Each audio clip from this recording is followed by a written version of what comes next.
इस क्वेश्चन में आपको दिया है कि P Q R are three non coplanar vectors. ठीक है।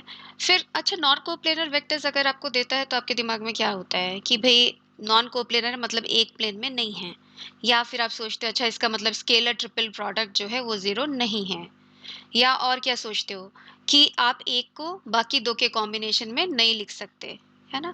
और एक तरीका ये दिखाने का है, उसको बोलते हैं क्या, लीनियरली इंडिपेंडेंट वेक्टर्स, कि आप एक वेक्टर को बाकी दो के कॉम्बिनेशन में आप नहीं लिख सकते। राइट। फिर आगे पढ़ते हैं question. Let the components of a vector S along P Q are. अच्छा, अब हम किसी भी चौथे वेक्टर को इन तीनों वेक्टर के कॉम्बिनेशन में लिख सकते हैं, क्योंकि ये तीन वेक्टर क्या हैं, लीनियरली इंडिपेंडेंट वेक्टर हैं। ओके, इन्होंने सिंस कंपोनेंट हमें ऑलरेडी दे रखा है कि 4 3 एंड 5 है, तो हम इसको इस तरीके से लिख सकते हैं। ओके, तो आप करते हो ना कि आई जे के फॉर्म में लिखते हो, क्योंकि आपको पता है आई जे के जो है इंडिपेंडेंट यूनिट वेक्टर्स हैं। ठीक है। फिर क्या बोल रहे हैं, if the components of this vector, same vector का component along this is x. ठीक है, अब तीन वेक्टर आपको दे दिया और बोल रहे हैं, तो अब हम क्या करेंगे। अब हम ये कर सकते हैं कि अगर आपको दे रखा कंपोनेंट है तो हम कहते हैं अच्छा एक्स कंपोनेंट है, तो हमने इसको ऐसा लिख लिया माइनस पी यू, बट इसके साथ एक कंडीशन आएगी। तो पहले मुझे ये लिख लेने दीजिए, Y P minus Q and plus R plus Z. Okay, क्योंकि दे रखा है ना ये कंपोनेंट्स हैं इस वेक्टर के डायरेक्शन में, तो सेम काम मतलब सेम कॉन्सेप्ट से हम ऐसा भी लिख सकते हैं। एक प्रॉब्लम है, क्योंकि इन्होंने यहाँ पे दे रखा था पी क्यू आर जो है नॉन कोप्लेनर है, बट हमें ये नहीं पता कि ये तीन वेक्टर नॉन कोप्लेनर हैं कि नहीं हैं। अगर अगर है नॉन कोप्लेनर तब तो आप लिख सकते हो, अदरवाइज आप नहीं लिख सकते, है ना। तो लेकिन आप चेक करिए, आपको आ जाएगा कि ये तीन वेक्टर भी नॉन कोप्लेनर हैं। Okay, there are several ways कि आप चेक कर सकते हो कि ये तीन वेक्टर जो हैं आपके नॉन कोप्लेनर हैं।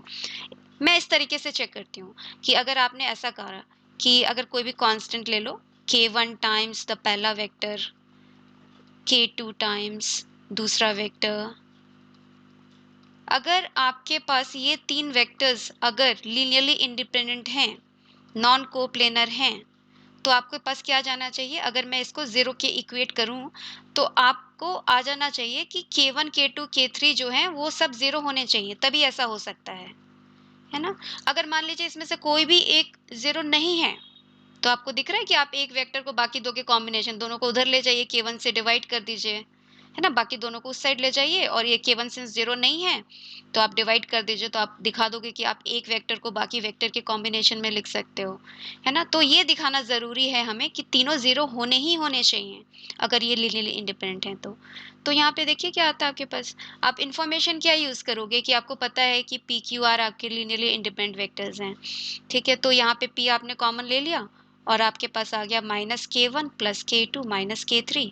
क्यू आ गया आपके पास, उसको कॉमन ले लीजिए, आपके पास आ गया k1 minus k2 minus k3।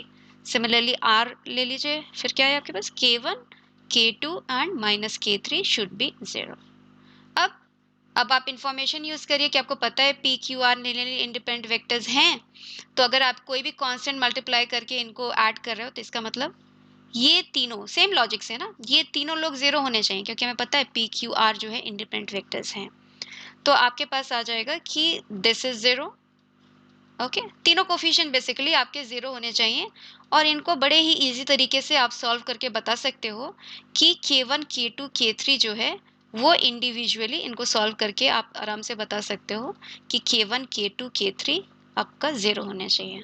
ठीक है, तो ये इंफॉर्मेशन जो कि हमें दी नहीं थी हमने निकाल ली कि भाई ठीक है ये तीन वेक्टर्स भी लीनियरली इंडिपेंडेंट वेक्टर्स हैं, तो हम ऐसा लिख सकते हैं।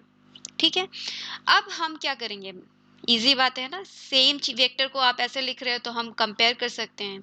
यहाँ से आप अपना p निकाल लो, p कॉमन लिया आपने, आपके पास आ गया minus X, then plus Y minus Z. q के कंपोनेंट्स निकालिए, q के कंपोनेंट्स आ गए x minus Y minus Z, और r के कंपोनेंट्स आ गए आपके पास x plus Y and plus Z. ठीक है, अब कंपेयर करते हैं हम इसको और इसको, सेम ही वेक्टर्स हैं। ठीक है, तो आ गया आपके पास इक्वेशन एक्स वाई और जेड में minus X plus Y minus Z is equal to 4, X minus Y minus Z is equal to 3, और x plus Y plus Z is equal to 5। पूछ क्या रहा आपसे? 2x plus Y plus Z की value, ठीक है। 2x plus Y plus Z की value पूछ रहा है क्या है? x plus Y plus Z तो पता ही है 5 है ना? तो इसका मतलब आपको x प्लस 5 और चाहिए, है ना? ये x plus Y plus Z की वैल्यू आपको 5 दे रखी है, इसका मतलब x प्लस 5 और चाहिए, मतलब x चाहिए बस। ओके, x निकालने के लिए इन दोनों को जोड़ लें, क्योंकि वाई जेड चला जाएगा फिर।